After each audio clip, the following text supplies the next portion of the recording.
Today on The American Land Seller, I'm joined by Jake Hubbell of United Country Colorado Brokers, one of the rising stars in the land brokerage business. Hailing from Montrose, Colorado, Jake represents a new generation of land professionals who are helping reshape our industry.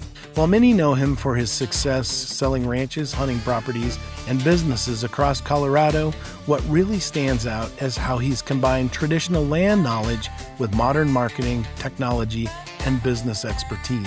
Jake earned a degree in professional land and resource management from Western Colorado University and became one of the youngest accredited land consultants in the country.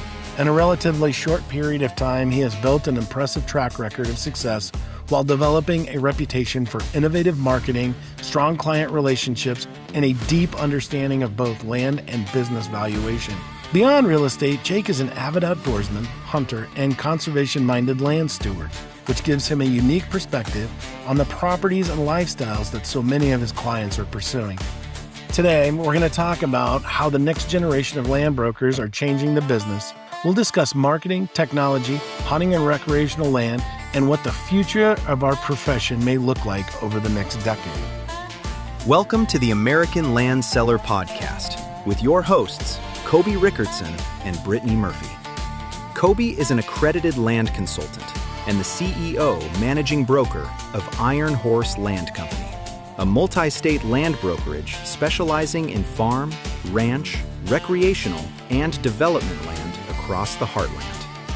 Brittany is the Chief Marketing Officer of Iron Horse, bringing top-level marketing strategy, brand development, and creative execution built specifically for the land business.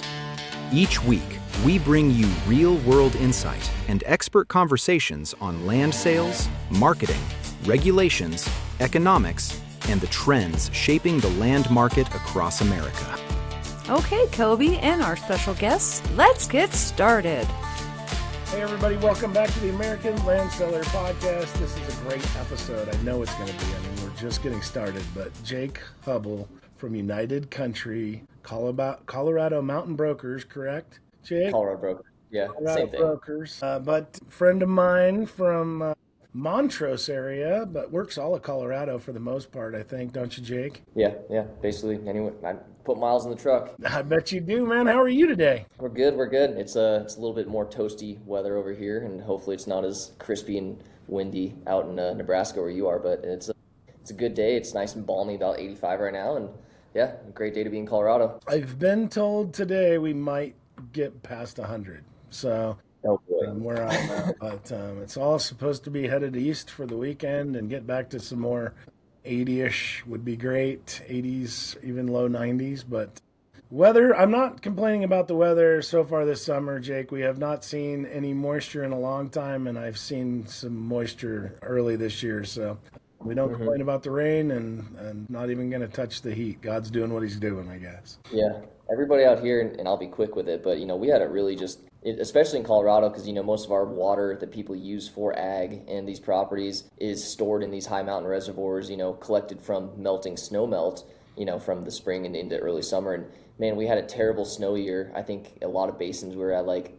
30% maximum, like 30% of normal was our snowpack. And so we had a lot of complications and issues. And then even our local reservoir up here, it's a Paonia Reservoir. It feeds to the Fire Mountain Canal, which services like 15,000 acres of land, which, in our area, that's a lot of ag ground that gets irrigation water. And that canal was like trying to slide off the side of the mountain earlier this spring. So they had to do a whole project. And it's just been a really interesting year between the combination of like bad snowpack, bad snow, having issues that come up with the canal and stuff like that. And, it's just been it's a big test for everybody. And then also in our area, it's known for, orchards, fruit, pears, peaches, apples, and all that. I mean, there's a significant portion of our North Fork Valley is in orchards, and we had a really big heat spell in like March, and then in April, it froze down to like 22 degrees and froze every single bud off the trees up here. And so, I mean, it's just been a really hard year for a lot of the farmers and people in ag. So it's definitely an interesting summer so far. Yeah, that's too bad.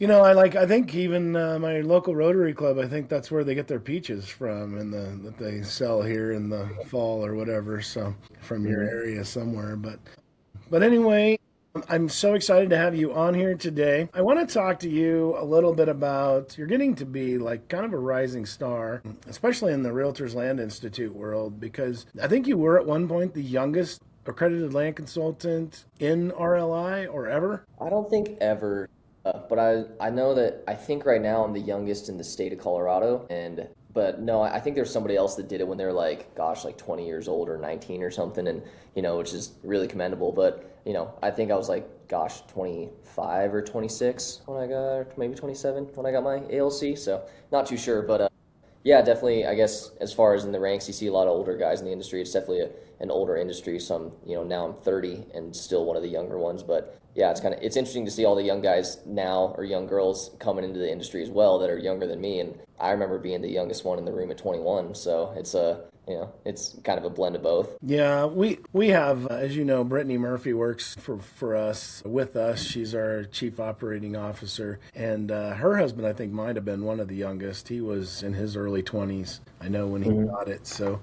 but again, I went through the process in my 40s, so I can tell you it's not an easy process to go through, and so kudos to you. But let's talk about some of the pluses, the minuses, the things that you kind of face as being somebody starting in this business at 21 years old. Like, I know when I had Remax Home Farm and Ranch, I had a lot of residential agents that were young, and I could tell you the hurdles that they had to overcome were pretty significant. And I can't even imagine living in a world where your buyers and sellers are either high-end investment companies that you're trying to woo over, or an older generation that's used to a seasoned professional on their side trying to tell them, hey, I'm just as good as the older guys are, if not better, because of some of the stuff I know. So just kind of free associate on that a little bit. And what's it been like? Yeah. So kind of go off what you said to start with. There's a reason why everybody likes experience, because, you've got experienced brokers. They have a network. They know way too many people. And, having that, the history of doing deals, track records, experience in different transactions. Because, I learned something on every single deal. And so, that's something to be said with why people want people with experience. And so I guess, if I was giving a recommendation to somebody newer and younger in the land industry, I would be, pointing towards them as far as look, you're not going to have that experience. You're not going to be the person that has been around in that area since, 30, 40 years ago and knows every landowner and person like that. Any young kid my age or our age, probably not owning real estate or ranches and that kind of a thing. It's not your sphere of influence. So, you really got to parlay. And in my advice, I would recommend to anybody getting in the land industry, which is what I did, was, partner with somebody who's experienced and older. And so for me, it was a natural fit with my dad, owning and running our company. I kind of tagged along and started filling in the gaps where I could help him. And so whether that's in technology stuff, or just implementing yourself more in a secondary position in a listing and being the guy that communicates with the clients every day and, helps with the marketing and presentation, that kind of stuff. My key and tip to somebody younger is, go work with somebody and, be there, attach their hip for the first 2-3 years of your business. And even to this day, I still, I've sold plenty of real estate and I feel like I'm competent enough to do stuff, but a lot of sellers are going to want to see somebody with experience or expertise with you. So that's why I co-list a lot of stuff with either Lauren or my dad on deals, just because, whether or not, I'm the driving factor of eventually getting something sold, sellers and people want to know that somebody experienced and that's been through it is involved in the deal and will have that expertise. So, it's pretty good when you got Lauren or Gary with me on properties, and we make a pretty good team because, I call it the old dog and the new tricks. That's kind of our thing. But yeah, that's kind of, I guess, if you're younger, it's going to be harder to get started. And I see a lot of realtors that they go start in the residential field, kind of like you're talking about, and they just get their license and they're like, all right, I'm a realtor, now what? And, real estate school teaches you how to do contracts and not discriminate against certain classes. It doesn't teach you how to get clients, have a business, or be successful in that business, also communicating with people, where to market and do that kind of thing. And that's why it's really important, and it says the guidelines of 2 years underneath somebody else before you could do whatever else. But I think that really it's important for if you're younger in the industry, get started and just go try to find somebody who's willing to take you on and mentor you. And whether or not you just work for free and try to be, included in deals for a minor percentage, experience is better than trying to, act like you're some big thing and you're not. Yeah, one of the things just getting to know you over the last few years, Jake, that I really do appreciate about you is that you're a realistic person. I think a lot of people expect someone your age to just have this entitlement attitude, and you have the exact right attitude to be a success in this business, which is, I think you told me one day that you're going to go hang out with Lauren and Gary, and you're going to just catch the scraps that fall off the table and live off of those until you can prove to the industry that you're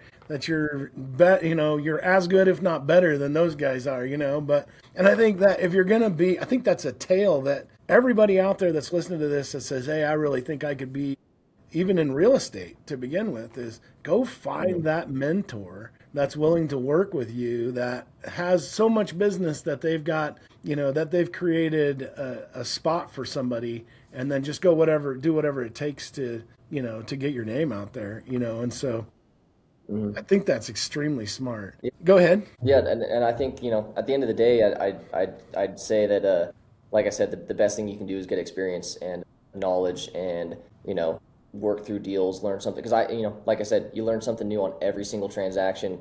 I'm learning stuff from my clients about how to do real estate on a daily basis.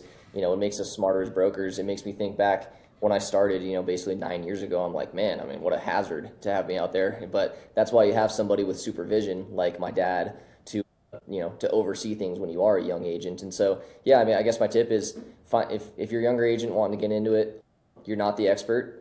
All these guys, as much as we want to be arrogant and cocky and, just because we know how to use Facebook and market better and, all the other things I do, I am good at that. But at the same time, there's a reason people with experience continue to get business, and, make yourself useful to one of those guys where you can say, hey man, I'll help you, I'll be basically your assistant. You take me everywhere. I'll make sure you get listing presentations out when they're supposed to be out. I'll make sure I communicate with people, basically be somebody's assistant, but it's going to help you out 10 times over than if you're just going to try to go out and lone wolf it. And there are some people that do that. I know some young people in the land industry, especially through RLI, some younger gals, like I think Delaney Clark down in Texas. Man, she was on a hot streak there for a while. And, just folks like that. But it's really harder to, as a young person, go out there and just procure business yourself. So get experience, work with somebody and help them with, the stuff that they need help with, which is probably photos, marketing, video, different stuff like that. Yeah.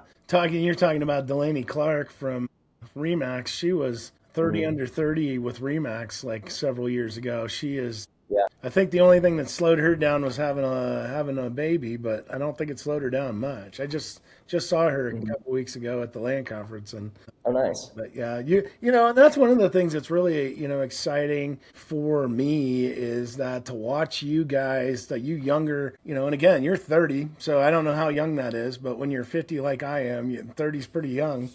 To have you guys, what's that? I said 30 feels old now. Wait till you're 40 and you have sleep-related injuries and things like that. Yeah. When you get to be 50, you're almost halfway afraid of the gym.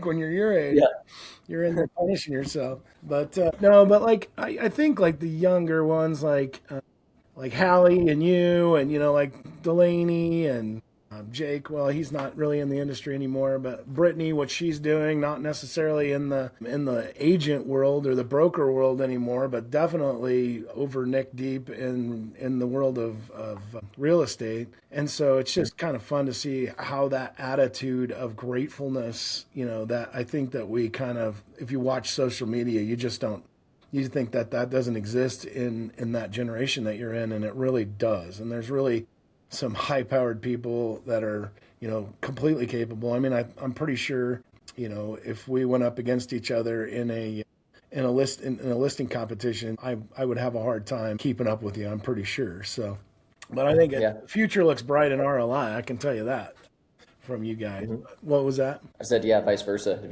be a challenge for sure. But that's what makes the industry great, is the fact that, if I could just slop through it and just win all the listings and be as low bar as I can, then we wouldn't be as excited to get up every day and come to the jobs that we have, because it's the great people in the industry that sharpen each other and I wake up and think about what you guys are doing out there and what I can do to elevate my business just a little bit more every single day. And I think it's the same, vice versa. And so yeah, totally. And that's kind of another thing to touch on it real fast is, get involved with these organizations too. I mean, even from the local level of your local board and go on like the property tours and get to know the other agents, because it makes it a lot easier for negotiations. It benefits you and your clients at the end of the day. And, joining RLI is probably one of the best things for my business, just because, high tides raise all ships, and surround yourself with the 10 best people you can be, and hopefully you'll be the average of them. That's kind of been the advice I've always ran by. So surrounding yourself by people that are doing way better than me, I'm just trying to keep up, and there's, like I said, there's tons of people in RLI like Russell Hickey, Justin, and Joette, Scott Oliver, and I mean, all these guys, and they're just, crushing it. Craig Townsend too. And so I really, appreciate getting to be around people like that, and you can talk and you learn so much just about how to, if you're a 21-year-old and you go to listing presentation versus you have some guy like Craig Townsend or Russell Hickey or Justin Osborne with you, you're just going to learn on how to talk real estate to a client versus just, I can sell your property. It's a big thing that you learn too. Yeah, and I think it's to me, it's like you see those old school, like old-timey real estate professionals, especially a lot in the land world, where it's kind of like they don't want to cooperate. They don't want anything to do with anybody else. They do it the way they want to. They think it's idiotic to go join these organizations and be a part of this kind of stuff. And in my mind, I'm like, well, you're not even really my competition anymore, because like we're already doing so many more things than you are for clients. But, but the clients that pick those guys, I'm sure they have their reasons for doing it, But, yeah, well, and that's something I face on a daily basis is, and still it's something that happens around here, is you see some of the local old dogs in the valley that get these listings, and I go, man, I would make that thing look so good. I know how I'd market that. I know how I'd present it. But I mean, that's, kind of into another point to spiral off into, but it's, it's all relationships, and keeping good relationships, knowing people in your community, and keeping your Rolodex, documented so you can reach out and touch people. But obviously somebody has a relationship with that other broker and they used them. And, I always kind of get that little jealousy twinge where I'm like, man, I do, so many different things on how I present a listing or marketing it and whatever. But at the end of the day, it's whoever's got the relationship, and those people trust them to sell one of their biggest assets. Yeah. And again, like, I think part of it is how do you figure out how to educate the people, the client, potential customers, all those, on what could be. Because I think a lot of times it's like any other choice. If I need a gallon of milk, I know what store to go to until that store ticks me off, and I just keep going back, And so I think being a part of those organizations, like you said, social media, being active on social media, being a member of the Rotary Club or the Lions Club or your local, going to the sporting events and things like that in your community, to be available, because people just ask you questions, and so it's a great opportunity. We're going to take a quick break, Jake, and we will be right back. Hey, everybody. The Land Report. The American Land Seller Podcast is proud to be sponsored by The Land Report. For landowners, investors, and land professionals who want more than headlines, The Land Report goes deeper. Market trends, data-driven insight, and long-form storytelling focused entirely on land. This is not residential real estate news. This is land. Big land, working land, legacy land. Visit thelandreport.com and see why it remains the most trusted publication in the land industry. We're back here with Jake Hubbell from United Country Colorado Brokers.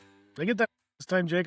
You got it right. If you've watched this podcast, it's almost assured that even though I've known you for 6 or 7 years, probably will not get your company name right until the third phase. So, but I think I got it this time. So, Yeah, we're top of it this time. yeah. So we talked about youth in the business and how you overcome it, starting out in this business at 21 years old, which I guess I don't know that I could have handled it at 21 years old. Honestly, I don't think I would. Like, I was a pretty late bloomer as far as like not being such a, like a kid attitude. So it really kind of takes more of a, I don't know exactly what, but it takes a little bit more mature of an attitude. And I was kind of, as a young sailor at 21, don't think I was very mature. So the Navy was great for me while I grew up. But now you're in that position where people are calling you instead of Lauren and your dad. How is it that you're like, you've got to have competitive intelligence. You've got to have knowledge about the market and what's going on around. How is Mhm. it you keep up with all this stuff? Yeah, kind of the basis of it all is it's data, and the easiest way to attribute it is, you're operating in an industry where land and data and everything like that matters. So, one thing that I personally do that I try to, that really equips me and gives me what I feel like is a competitive edge, or at least like the ability to, like we talked about in the last segment, sound like you know what the heck you're talking about. I try to keep track of all the data and review stuff, look at all the county sales analytics on, what was the size of the acreage, if it was irrigated, where it was located, that kind of stuff. But whether it's, higher mountain ground that's going to be over 7,000 feet to 10,000 feet or whatever for hunting properties and the aspens and pines, and, maybe it's just a grazing property for cattle and then a hunting property, what those values are. I try to track, all those sales, and then I track sales in the farm ground areas, lower mountain ranches, kind of irrigated hay ground for, the primary residence of cattle farmers. I try to keep and track a database, and I do it with Land ID. I just whenever I know about sales or I search the sales in the MLS and the solds, I make a map of recording all those sales data and notes on it that I can. So what it does is it equips me to where then, like yesterday we were out showing a property, and one of the guys was kind of asking us about value and, different metrics and stuff like that. And it was a hunting place. And so I actually sent him the map this morning where I'm like, hey, here's that map. And this shows every sale in the past 2 years of mountain ground from 40 acres up to, 5,000 acres in this Western Colorado region area. And it shows you, our property priced at $2,493 an acre for mountain ground is a darn good deal.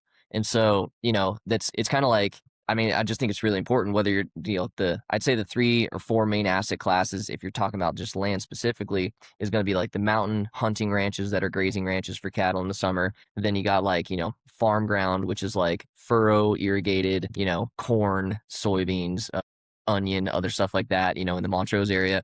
Or you've got like ranches, which are going to be hay ranches or cattle operations, stuff like that. And then transitional ground, which is, developments coming out of the towns. So, keeping a track on the different values of price per acre for each one of those, like, in the Olathe area between selling 49 acres, 64 acres, and recently another 84 acres, your average price per acre on good irrigated farm ground in the Delta Montrose Olathe area for irrigated acreage, you're going to be running $8,900 an acre to $9,100 an acre for over 40 acres kind of pieces. Then if you're looking at mountain ground, we're talking $3,400 an acre up to about $3,800 an acre for large mountain pieces over 1,000 acres. But as you start getting the smaller acreage pieces that are more affordable, quote unquote, to people, you're going to be looking at more in the 4,000 to maybe 4,500, $5,000 an acre, depending on the piece for mountain ground. So, having the ability to tell people information, it makes you sound more educated. And, kind of like the example I know I've used with you before is, attribute this like you're a car salesman. If you walked on the dealership lot and you knew, all right, I got to buy a dually 3,500 and I need a diesel, and I want something newer than 2014. And you ask the car salesman, hey man, like, what do you got for, new dually diesels? Would you want to work with that car salesman who doesn't know crap trucks or diesels or the inventory he has on the lot there? And so that's kind of one of the things too I talk to young agents about is like, tell me about the best horse properties in the Western Slope. If you want to deal in horse property specifically, or if you want to deal in ranches specifically, do you know your inventory or the data behind it? And so that's one of the biggest ways that I've kind of, just me, being younger, that's the best way you can prove your competency to people. Yeah, it's kind of like you said, it doesn't matter what your product is, you have to know your product. And Yeah. so, our product definitely has a lot of moving parts, a lot of different things that go along with it. And so spending an awful lot of time in the education phase of making sure that you're educated on what's going on. And I love your idea of using Land ID to create a map of the solds in the area. Like when you're doing that, do you divide that into, like you were talking about, higher mountain ground or ranch land or whatever, so that you can just, if you're talking to somebody, just pull that up on your tablet and be like, look, we haven't seen, a price that high for 6 months, 8 months, whatever. Nobody. So, is that something that you're using as a tool to like leverage people when they think their properties are worth 2-3 times what reality is? Yeah. And that's something we deal with on a daily basis. I think that, accurate representation to people with correct pricing is the honest way to do business. And, I see a lot of people that go out there and they just price properties for what their seller tells them they want for it so they can add it to their collection. And I'd rather do business with the people that are realistic, being straightforward about, and listening to my counsel on looking at comps and sales, because let's be honest, it's not that hard. This is the day and the age of data, and buyers have the accessibility to look at most of the data that we all have too, especially in Colorado. It's a disclosure state. You can see what people paid for it, when, and the only difference in if it's worth more now is it like what other improvements did somebody make to that property over the period of time since it's last sold to now. So, that, like you said, it's a big tool we use. I use that all the time. And, because I get a lot of like out of state hunters who want to buy, different properties, whether it's an archery hunting property in the mountains or, name it. And for me to show them, that map, I can like send it to them and they can see like how I track the sales and the areas and the data and whatnot. And then I can explain to them, what a property that they're looking at is actually worth, because a lot of agents, I'd say right now in the industry, like almost every other property out there listed currently for sale, there's a reason it's still listed, because they're priced too high. So, I can use that, and then we can go after, making an acceptable offer based off of data. And I did that on a ranch up the road here. Beautiful property. Another local counterpart that I'm very fond of has it listed, but their price is more than my data analysis, is for that property. And so, we presented them a good offer, but their seller decided they declined it. But, my stuff's based off of data, price per square foot for the cabin, what that stuff up there, conservation stuff is worth. And, so that's how I operate my business. I'm not trying to get people to overpay for things. Well, I think that one of the things that like is a true professional is what you just said. I'm maybe not the right person for that particular client, right? I've had those conversations with people before where they're like, I know they're, $2,500 to $3,000 over on the price per acre that they're looking for. And it's like, you know what? I'm going to disappoint you at this point. I don't believe that that's a realistic number. I'm sure there's other people that'll list it for you. I'm in the business of selling things, not in listing things. So I think it's really smart when you said that. That's a sign of a true professional, is knowing when, that you talk about that client avatar, when that doesn't line up with what you can achieve goals for somebody, Yeah. And, from day one, I mean, I'm still young in the industry, but I've had enough experience to know that it's a heck of a lot easier to work with somebody when both your expectations are aligned versus, going in there. And if it's a $3 million house on some acreage and you go, oh, I can easily get you 3.5 or, whatever. And that 6 months down the road, you're trying to make excuses why you're not selling the property. And at the end of the day, I mean, for the most part, it really comes down to, once the marketing is in place and I do what I do and I'm getting views and the market's seeing it and we're not getting activity, a lot of it's just price. And so then you got to have that difficult conversation with clients about, you basically like lied to them that you could get more if you didn't know your metrics or whatever. So yeah, I think it's more reasonable and honest to be realistic about prices from day one. Yeah. And I think like you talk about car dealers in the nice way of the knowledge of the business and things like that. And I think there's that stereotype of a used car dealership that's exactly what that is, that you spend all of your time, instead of figuring out how to position this property to get it the right way. And what are you going to tell your client when they come back and you've disappointed them and you have to ask them to drop their price 10%, so that you can get it closer, because I mean, the one thing we know about this world is if you get 0 calls on a property or 0 contacts on it, you're at least 20 to 25% overpriced, so, or it's some sort of an anomaly where, people aren't seeing it for some reason. But no, so I think that's interesting. And I always call it buying the listing, when you tell somebody something that they bought the listing from you and now they're just going to chase that price down on chipping away at it over a few years or a few months or whatever. But no, that's really, like I said, that's really smart. And again, I think that a lot of agents are going to just be shaking their head right now, agreeing with you that it's, like you don't need the hassle or the expense of dealing with those clients that are going to be unrealistic. Let's, this kind of drives us right into that. All of this that we've talked about is basically how to set up our marketing for success, right? And you guys at United Country, the big company, but even your brokerage, Colorado brokers, you guys do some of the best photography, marketing, social media that's out there. like we've got a few minutes in this segment. Let's delve into just a little bit about what does that look like? Because like I've seen videos of yours where you have your clients involved in the video where they're actually telling a story, and it's almost more of a short film than it is a marketing video. And I kind of, like watching the one, I was kind of, by the end, I forgot it was for marketing a property until you popped up the information, about where it was and what you were doing with it. But how do you guys come up with this stuff? Like, and how fun is it to just get to go play on some of these incredible properties out there? Yeah.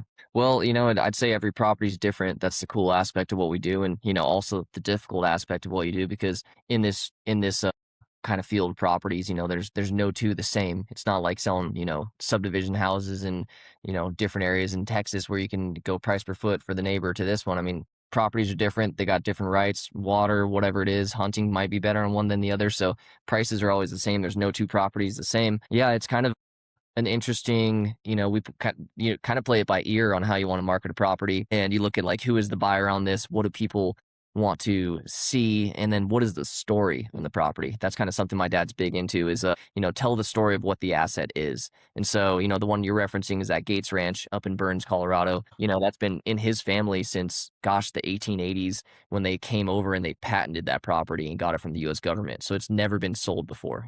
What a cool property. There's so much history on that. And our seller, Kip Gates, is just a really pleasant, awesome, older guy. And he's got so many cool stories, and the family has so much heritage and history there on that ranch. So, I was like, well, shoot, let's get him on camera and have him do kind of an interview and talk about it. And so, like that ranch, for example, we did more of that approach. But, kind of the basics I'd say is, we're in the day and age of presentation, visuals, and a lot of that stuff. I mean, you got to think of like what's going to capture someone's attention when there's, because, you got such little time to capture someone's attention when they're on, internet marketing or stuff and scrolling. I mean, I don't know what the metrics are with the data, but it's, you got to make something captivating to capture people so they click on your property, number one. And then number two, ordering your photos the correct way. Like, are you going to do 19 or 20 exterior drone photos for a house listing and then like finally get into the living room and kitchen and master bedroom, or, on a land piece that makes sense, but, keep your order. The American Land Seller Podcast is proud to be sponsored by Iron Horse Land Company. At Iron Horse, land is not a side business. It is all we do. From farms and ranches to recreational and development properties, our team brings deep land expertise, boots on the ground experience, and high quality marketing to every listing. Whether you own land today or are planning for the future, Iron Horse Land Company helps landowners make confident, informed decisions. Visit ironhorselandcompany.com to learn more. And we're back with Jake Hubbell from United Country, Colorado Brokers. Nailed it. Yes, sir. We could probably quit now, Jake. That's probably as good as it's going to get for this podcast, but I always try and get it right for the third time. There was one of them, I can't remember what it was, and I had it screwed up all the way through. But all right, bud, let's go back to being young in the business since you're 20 years my junior. What is it you think that the younger generation of land professionals, you, Hallie, we talked about Delaney, trying to think even, Brittany, what are you guys like doing different, or what do you feel like we can attribute you guys bringing into the land professional world that has improved the industry, or maybe it's just, just something that you can kind of claim in your kind of youthfulness that's really been helpful in your business? Yeah. I think that moving forward, something that's going to make the distinguishment between younger and older land agents, obviously it's all going to be client-based relationships. I mean, I follow a lot of Jared James. I think he's a very informational guy in the real estate industry. We've had him for a couple United Country conferences. And when I was younger, especially, I really enjoyed his speeches and, mentorship and all that. And I still follow him, in his podcasts and whatnot, but it's still a relationship business. I don't think that we're going to see AI take out people like us in what we're doing. I mean, yeah, you see those stories of the guy in Florida who sold his house using AI and blah, blah, blah. And yeah, that's easy. That's a house with a water tap, a sewer tap, and electrical and natural gas. I mean, you have an inspection, you're done. But with more of these complicated land deals and the knowledge of working with stuff on the county, I mean, you're working on vacant land. Okay, like what's the county requirements for square footage, and what do you have to do for the building process and codes? Like, can you do spray foam installation or the other installation? What there's so many things, and relationships between you and contractors or attorneys, or if you're reviewing water rights or just knowing the areas, it's going to be something that it's still a relationship game and a knowledge game, and getting that expertise and experience is going to be really useful for us younger agents. But, back to the AI topic, AI is great, but it's also a tool. And, like most people, like, you were just saying to me, I know you said you had like probably 10 or 11 different AIs that you are subscribed to that you use for different stuff. And, me too. Like I use Claude, and I use ChatGPT. I use 11 Labs for voiceovers and stuff. And those are just the three basic ones that I use. I mean, but at the same time, there's people out there that are way better at this than me with, knowing how to use AI and how to implement it in your business and do more stuff. I know David Whitaker out there and with his land auction stuff and his marketing, he's incredible. I mean, he's way better at marketing than I am, but it's never going to replace agents, in my opinion. I think that people want to have that personal relationship, and it's just like when you get on a website or you're trying to do customer support and you're dealing with a chat bot. I mean, I don't know about you, but I just get like ultimately frustrated trying to communicate or figure out my problem with a chat bot. And so I think that people, to think that people are going to want to buy or sell these multi-million or just, even small pieces of land, but the small to big pieces of land, and having AI or some technology, which is known to mess up, be the representative on that. I don't see that happening with the industry. I think that there's going to be some of that gets taken over with the easier residential stuff, and it's going to be less of a relationship thing, and I think the industry might suffer from it, and that's why agents, the good ones, are going to stay with it. But you just gotta do, like anything. It's just like when drones came out, people started using drones, and it didn't replace realtors or photographers.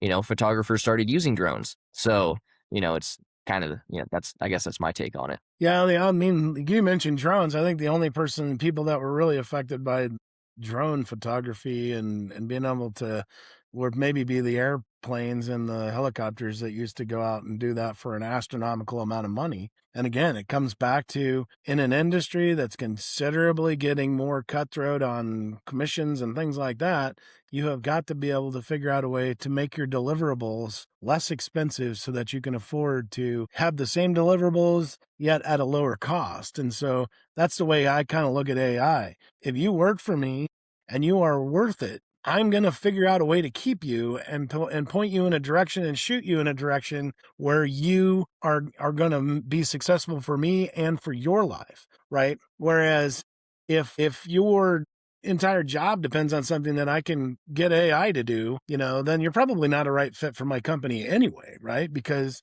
we're supposed to be growing and getting better and making strides every day to be the best in the industry. And I can't do that if somebody's going to sit here and go, oh, like, you can't take away my job. That's my job, And so I think, I mean, like, I look at AI as it's a tool. I think, I've heard the comment before that AI is not going to replace real estate agents. It's just going to get rid of bad real estate agents and real estate agents that aren't using it. But we have Steve Atkins from Fay Ranches out in Utah has developed a tool that is like, it's going to be a game changer for our industry. And so we've been working with him on, like, we're going to onboard this tool into our company, and RLI is taking a look at it right now to be a partner with him. But, like, this is something that you take basically all the data you've collected, you put it into a file system, it organizes that data, searches the internet, find out more information, and it starts organizing all your stuff. And at the end of it, you've got all kinds of different things that it puts out, and up to including who's your buyer for this property. And again, it's not, I got to go through all that and see if, first of all, is it right?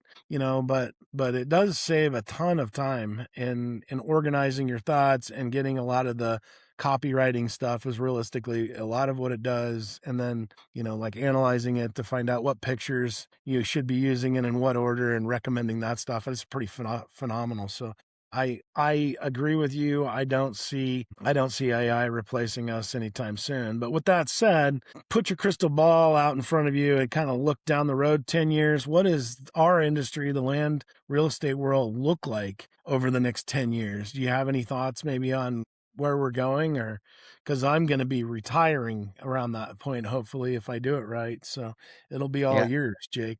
It'd be sweet if I could be retired too, but you know, you got to make money. Yeah. Yeah. I guess I don't really have a big crystal ball on where the land industry is going. I see that, it's going to be more predicated on people that have information and data. I mean, I don't want to be beating a dead horse, but I think that if you're not somebody that's on top of understanding values, nobody wants to buy something and overpay it. I think that there's going to be a lot more, like you said, valuation software and things like that that are going to help with properties. But at the same time, there's just like I was saying before, no two properties are alike, and somebody might be willing to pay more for one property than another one. But no, I think the land industry is going to be going more towards probably centralized marketing and or data. It's kind of, it still doesn't make sense to me how there's like so many different local, smaller regional MLSs. Like there should be one bigger, like my state MLS or whatever. And then you have like your sub regions and that kind of thing. And the data and all that should be on there. So I think we're probably going to see more merging of data with MLSs and stuff like that, probably with other marketing companies like, the land.com or land search and those different people we work on. So that's kind of my 2 cents. And then, I think we're going to see more with the marketing and presentation side of things. I mean, yeah, photos are still going to be a piece of it.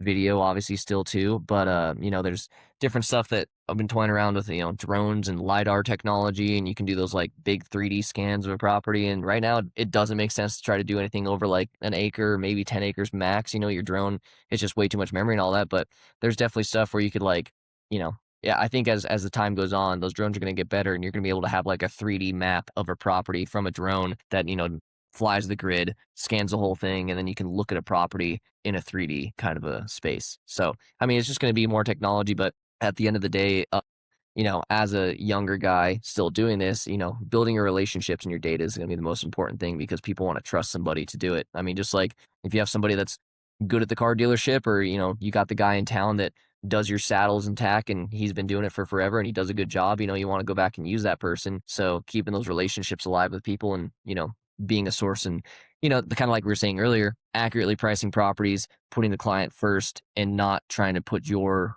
commission as your first priority. You got to keep the client as the first. So that's just, I guess, my 2 cents. Yeah. And we talk about that constantly here, is that it's like any other career. If your primary goal is good service to your clients and your customers, that's an inevitable byproduct that you're going to have income, right? And So, it's like, why is McDonald's still making money after however many years of it? It's because they have a deliverable that is consistent and you know what you're going to get, right? So I'm not going to be shocked at that the McDonald's in Montrose and the McDonald's here, it's not going to be shocking, right? It may not be the best burger in the planet, but it tastes good enough and it's quick and so like I think you're absolutely right on when you're talking about we are going to have technology that's going to blow the doors off of stuff, in the next 10 years, my guess is. But having those relationships, doing the free stuff, I call it to my guys, all the free stuff that you have to do is going to pay off eventually. Because and informational to people and teaching them, because I mean, how many videos or reels do you see where somebody is giving his trade secrets away, but you're not going to go start his business and do that and replicate it and do all that, but you learn something from what the guy on Instagram reels or Facebook or TikTok shows you. I mean, I don't use TikTok because I think it's kind of a millennial thing, but so I think it's the day of the information where, you're showing people why they want to pay you, 6, 7, 10% on your deals because of your expertise, and there's that, whatever the old adage is, you're not paying me for my dollars per hour now, you're paying me for the past 10,000 hours I've done learning the experience to do this right. So, and that's kind of in the day and age of why should you pay a realtor? Well, it's because we have experience. We know how to make it super smooth and easy. And, if you're if you're the client and you're sitting at the closing table and you're going, man, like this guy made a lot of money and it was so easy the whole way through. It's like, yeah, there's a reason why it was easy the whole way through, because that guy's got experience and he made a seamless, smooth process for you. Maybe you think he would have earned his commission more if it was a knockdown, drag out the whole deal the whole way through. But, it's like a good agent makes things seamless, and maybe sometimes their clients think they're overpaid at the end of the day, but there's a reason why. Yeah, no, I don't know. Like I tell people, well, insurance for one thing, and the fact that I have a license to do this are two things, but you're absolutely right. It's the knowledge that you have, the relationships that you've developed, the marketing opportunities that you have, the dues and subscriptions that you pay to all the websites and all the stuff that you're able to put that onto. And again, it always goes back. It's like, that's the first thing all clients really want to talk about is that commission. Like, what are you going to charge me? And I always kind of push back and I'm like, well, let's figure out whether or not I even want to do this project before, before we worry about, before we worry about what I'm charging you. And if you like me and I like you, then I'm a negotiator. So I'm happy to negotiate with you. But I don't understand how, in a world where negotiation is the primary point of your job, why would you hire the guy that caves on his own negotiation on his own fees right out the gate? To me, that seems idiotic. Yeah, you go get a DUI and then go call the cheapest strip mall attorney and think that you're in good hands. Like you're going to pay for the better guy to represent you and make sure everything goes well. And that's kind of, that's how it is in the real estate. You get what you pay for. Yep. And we work an awful lot to try and position ourselves to be. I always admit I'm not the cheapest, but I also work really hard, and I'm constantly backing up and thinking about who can I put this in front of that I'm not thinking about, and talking to, I talk to my competition all the time. Like, what am I doing wrong here? What do I thought this was right. And then I'll find out, oh, XYZ happened and, or whatever. But yeah. Anyway, I get that every once in a while. I get other folks to call me and they're like, man, I don't know what I'm doing with this property, or, they do. But it's, they're like, you have any advice on where I should market this or what I could do? And so I just give people my honest advice, because I think, like I said earlier, high tides raise all ships, and keeping good relationships with all your co-brokers and people around you and being fair and having integrity and honesty, that's the most important thing. Yeah. No, well, Jake, this has been so much fun. You want to give the folks your contact information? All of Colorado. I think you guys handle, is it Utah and Colorado? Utah. Yep. Utah, Colorado, and up in Wyoming too. Oh, you're in Wyoming too. Good. Good for you. Well, you got contact information for everybody that you can give them if they want to get a hold of you? Yeah, if you want to reach out, you can find our website, aspenranchrealestate.com, or my phone number is 970-250-9396. Feel free to give me a shout, text me if you have any questions or different things I can help with. I'm happy to help out. Perfect. And with your permission, we'll put all your contact in the show notes and all the places that this goes. And we really appreciate you taking the time today to help us out. And for everybody else, we will see you all down the road. Sounds good. As we wrap up another episode of the American Land Seller Podcast, thank you for spending part of your week with us. For more episodes, resources, and updates, visit www.americanlandseller.com. And be sure to find us on your favorite podcast platform. If you found value in today's conversation, please like, subscribe, follow, rate, and review the show on whatever app you are listening or watching on. It helps more landowners and land professionals find the podcast. You can also connect with us on social media for updates, new episodes, and behind-the-scenes content. Until next week, Koby and Brittany wish you success in all your land endeavors. God bless you, and have a great week. The American Land Seller Podcast is brought to you in part by The Land Report. The Land Report is the premier publication covering land ownership, land markets, and the people shaping the future of land in America. From farmland and ranches to timber, conservation, and legacy properties, The Land Report delivers deep reporting, trusted insight, and long-form storytelling focused entirely on land. Learn more at thelandreport.com. We are also proud to be sponsored by Iron Horse Land Company, a multi-state land brokerage specializing in farm, ranch, recreational, and development land across the heartland. Built by land professionals, Iron Horse Land Company sets the iron standard through high-quality marketing, real-world land expertise, and a boots-on-the-ground approach that puts landowners first. To learn more, visit ironhorselandcompany.com.